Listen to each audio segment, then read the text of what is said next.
Audio book वाङ्मय 22 चेतन, अचेतन एवं सुपर चेतन मन। Chapter 3 part 56। पदार्थ और चेतना दो भिन्न अस्तित्व।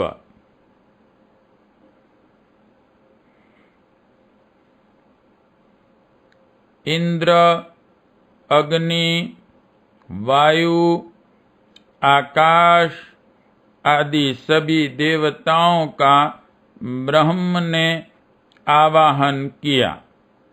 उनके सामने एक तिनका रखा और कहा, इसे उठाओ, जलाओ और उड़ाओ।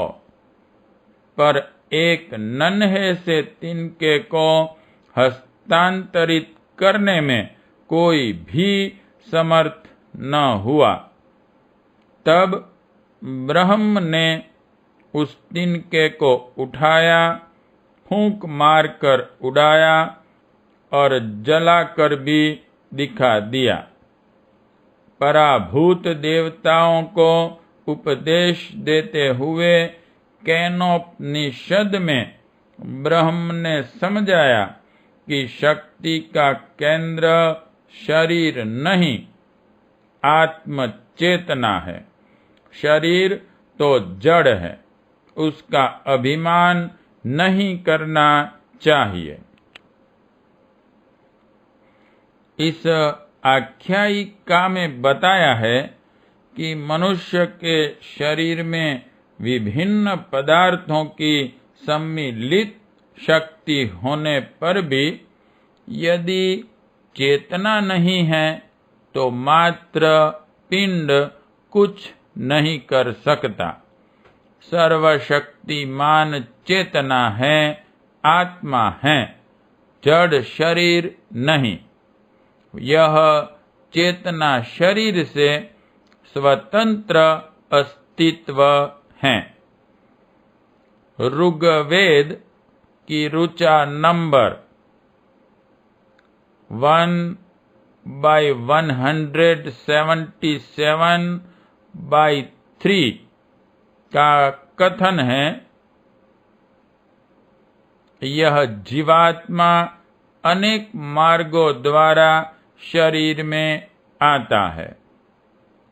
इंटू ब्रैकेट, शरीर से पैदा नहीं होता, ब्रैकेट कंप्लीट।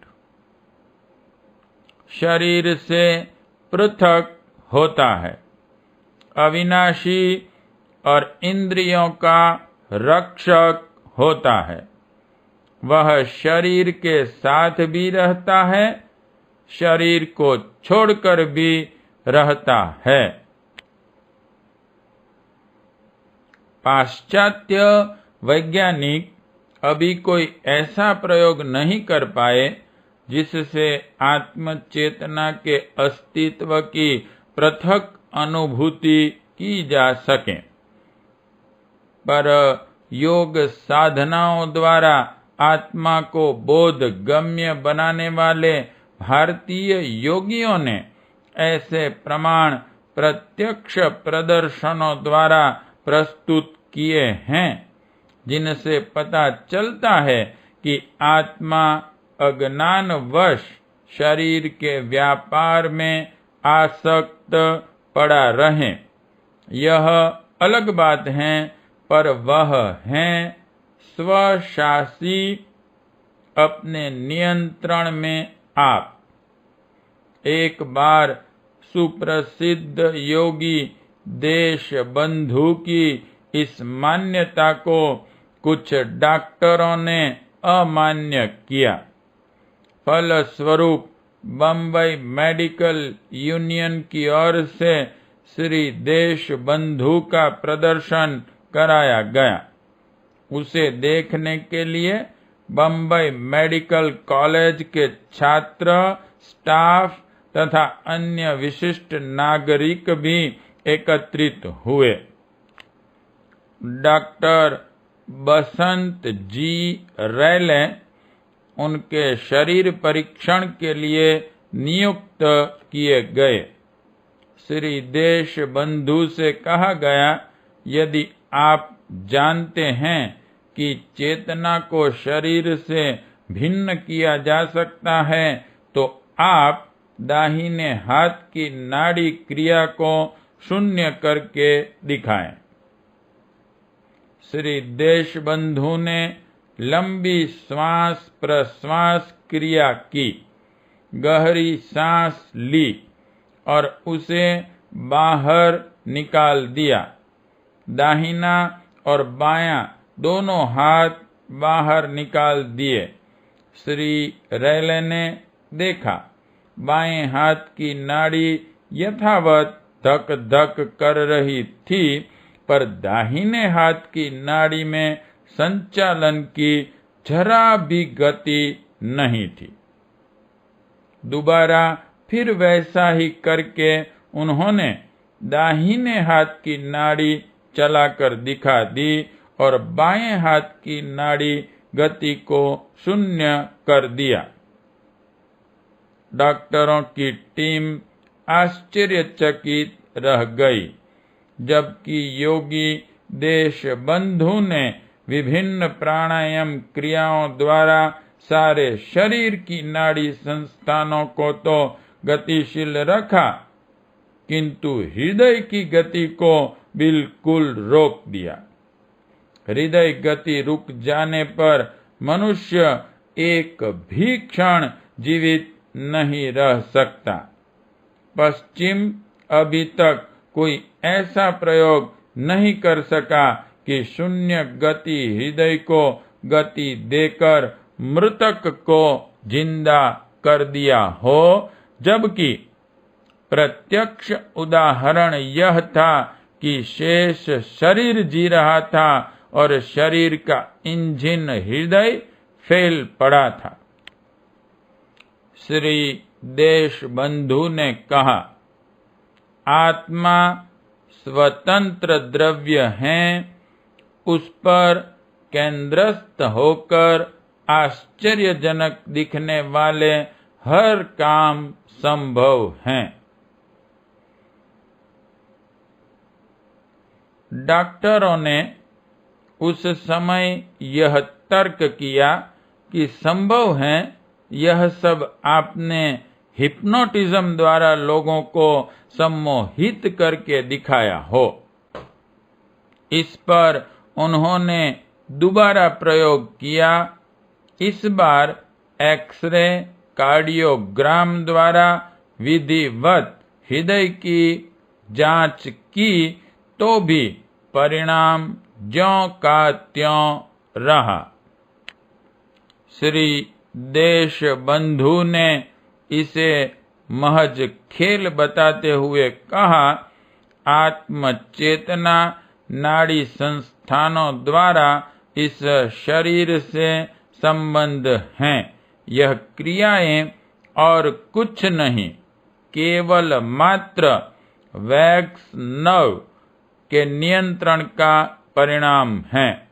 भली भांति नियंत्रित आत्मचेतना से दूर गमन, परलोक अनुभूति, परकाया प्रवेश, ईशत्व, वशित्व आदि विलक्षण सिद्धियां और सामर्थ्य अर्जित की जा सकती हैं।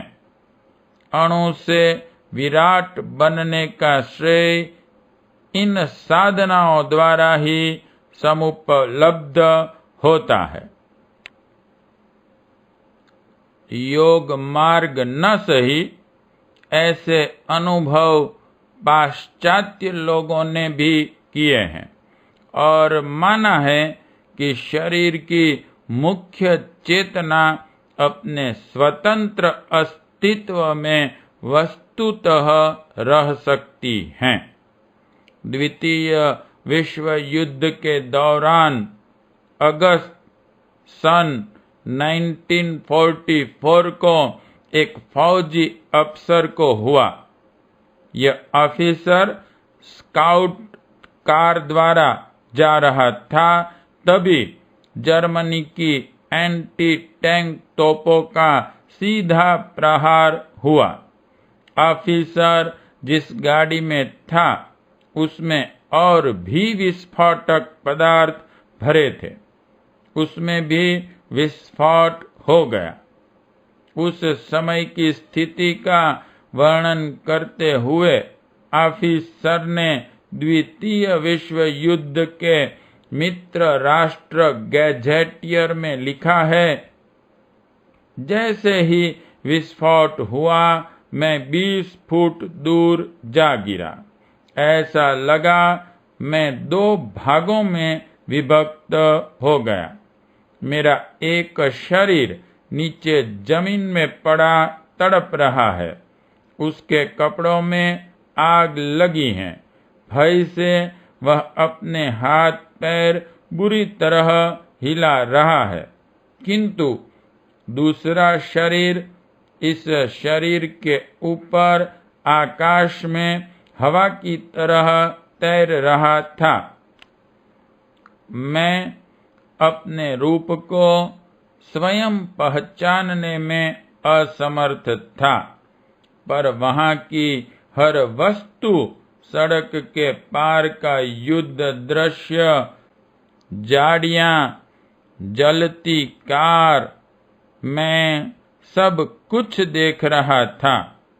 मुझे भीतर से एक अंतः प्रेरणा उठी कि तड़फड़ाने से कुछ लाभ नहीं, जल्दी जल्दी शरीर को जमीन से रगड़ो ताकि आग बुझ जाए। शरीर ने ऐसा ही किया। वह लुढ़क कर बगल की खाई में जा गिरा। खाई में कुछ नमी थी। आग बुझ गई और मुझे ऐसा लगा जैसे एक पक्षी द्वारा घोंसले में प्रवेश की तरह मैं फिर उसी शरीर में आ गया। अब मुझे शरीर की पीड़ा का पुनः भान होने लगा, जबकि थोड़ी देर पूर्व यही दृश्य मैं मात्र दर्शक बना देख रहा था। यह उदाहरण विवेक चूड़ामणि की इस सत्यता का ही बोध कराते हैं, जिसमें कहा गया है कि मैं यानी कि आत्म चेतना असंग हूँ, अशरीर हूँ, मेरा कोई संग नहीं, मेरा नाश नहीं होता, अत्यंत शांत, अनंत, अतांत और पुरातन हूँ। मेरा कोई आदि अंत नहीं। भारतीय दर्शन के इन गूढ़ रहस्यों का मर्म श्री रामकृष्ण परमहंस बहुत सीधे सादे उदाहरण से समझाया करते, कहा करते। जिस तरह प्याज की गांठ का छिलका उतार दो, दूसरा छिलका आ जाता है, छिलके उतारते जाओ, अंत में उसका बीज मात्र रह जाता है। उसी प्रकाश शरीर के पदार्थ की समीक्षा, उसका विश्लेषण करते जाओ तो समस्त स्थूल पदार्थों के बाद जो शेष बचेगा वह आत्म चेतना ही होगी। इसकी विधिवत अनुभूति लंबी योग साधनाओं से संभव है, पर कई बार आकस्मिक घटना भी आत्म चेतना के पृथक अस्तित्व का बोध करा देती हैं। जम्मू में शिक्षा विभाग के एक मध्यम श्रेणी कर्मचारी श्री गोपी कृष्ण ने किसी पुस्तक में पढ़ा, मस्तिष्क के मध्य ज्योतिर्लिंग का ध्यान करने से परमात्मा की अनुभूति होती है। एक दिन वे इसी तरह ध्यान कर रहे थे। जिज्ञासा की प्रखरता में बड़ी प्रबल शक्ति है। मन की चंचलता के कारण ध्यान का जो लाभ कुछ लोग वर्षों अभ्यास के बाद भी नहीं ले पाते, वह उनकी तीव्र जिज्ञासा ने क्षण भर में प्रदान कर दिया। उन्हें सहस्रार की स्पष्ट अनुभूति अकस्मात हो गई। वे समझ न सके यह क्या हुआ। वे एक दिव्य लोक में खोए से रहने लगे। एक दिन वे तभी पुल पार कर रहे थे, तभी उस प्रकार के बोध के साथ ही उनके मस्तिष्क में बहुत ही दिव्य भाव छंदबद्ध काव्य के रूप में उदित हुए। साधारण शिक्षित व्यक्ति में असाधारण कवित्व शक्ति का उदय उनके लिए एक आश्चर्य बन गया। वे कविताएं लिखने लगे। आश्चर्य तब और भी गहरा हो गया जब उनके मस्तिष्क के जर्मन, फ्रेंच, इटालियन, संस्कृत, अरबी, जिनका कि उन्हें ज्ञान भी नहीं था कि भाषाओं में नियमित काव्य धाराएं उतरने लगीं। उनके इन काव्यों और विलक्षण मानसिक शक्तियों का परीक्षण अनेक पाश्चात्य मनोवैज्ञानिकों ने भी किया और उन विचारों को श्रृंखलाबद्ध, नियमित और व्याकरण के नियमों से नियंत्रित पाया। रहस्य को न समझने पर भी सबने माना कि श्री गोपी कृष्ण के शरीर में किसी ऐसी सत्ता का विकास हो गया है जो शरीर और मन की पहुंच से बहुत व्यापक पहुंच वाली हैं। यह विलक्षण घटनाएं देखकर योग वासिष्ठ के यह कथन याद आते हैं, आत्मा का शरीर से कोई संबंध नहीं। अंधकार और प्रकाश की तरह दोनों दो विलक्षण पदार्थ हैं। सोना कीचड़ में गिर जाने से उस पर कीचड़ का आवरण चढ़ गया जान पड़ता है, तथापि सोने के कणों की शुद्धता में कोई अंतर नहीं आता। उसी प्रकार शरीर में आ जाने पर भी आत्मा के अस्तित्व में किसी प्रकार का अंतर नहीं आता। योग वासिष्ठ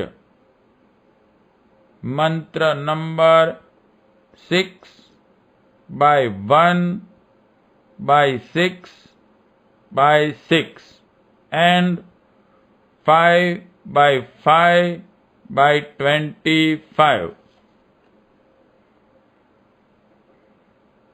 आधुनिक वैज्ञानिक चेतना को प्राकृतिक मानते हैं। उनका कहना है कि चेतन प्रोटोप्लाज्म नमक को इतना पीसा जाए कि फिर उसके टुकड़े न हो सके, उसे नमक का परमाणु कहते हैं। शरीर जिस पदार्थ से बना है उसकी लघुतम इकाई का नाम सेल हैं। सेल का कोश जिन तत्वों से बनता है उसे प्रोटोप्लाज्म कहते हैं। प्रोटोप्लाज्म में शहद के समान नाइट्रोजन, हाइड्रोजन, कार्बन, फास्फोरस आदि 12 पदार्थों से बना एक तरल पदार्थ होता है जिसे साइटोप्लाज्म कहते हैं। यह भौतिक पदार्थ भी इलेक्ट्रॉन, प्रोटॉन, न्यूट्रॉन, पॉजिट्रॉन और नाभिक से बने हैं। हक्सले के हवाले से वैज्ञानिक कहते हैं कि इलेक्ट्रॉन निरंतर गतिशील रहते हैं। प्रकृति के बदलते रहने से इलेक्ट्रॉनों धारा निरंतर बहती रहती हैं। उसी से निरंतर चेतना का क्रम बना रहता है। उसे ही चेतना या जीवन कहते हैं। किंतु प्रसिद्ध वैज्ञानिक सर ऑलिवर लाज ने अपनी पुस्तक विज्ञान और धर्म (साइंस एंड रिलीजन) (कंप्लीट) के पेज 18 में स्पष्ट किया है कि प्रत्येक परमाणु कई इलेक्ट्रॉनों से मिलकर बना होता है। यह इलेक्ट्रॉन गति भी करते हैं पर वे एक दूसरे से चिपके नहीं रहते, वरन जिस तरह आकाश में ग्रह नक्षत्र दूर दूर परिभ्रमण करते हैं उसी तरह यह भी अलग अलग रहकर परिभ्रमण करते हैं। इसे इलेक्ट्रॉन्स की निरंतर प्रवाह प्रक्रिया को चेतना या जीवन नहीं कहा जा सकता। किसी निश्चित निष्कर्ष पर न पहुंच पाने पर भी आज के विज्ञान ने यह मान लिया है कि चेतना अजर अमर तत्व हैं। इलेक्ट्रॉन तो मन जैसी प्रचंड वेग वाली पदार्थ जन्य शक्ति का नाम है। आत्मा उससे भी भिन्न है। संभव है उसकी खोज में भारतीय तत्व दर्शन मदद कर सके।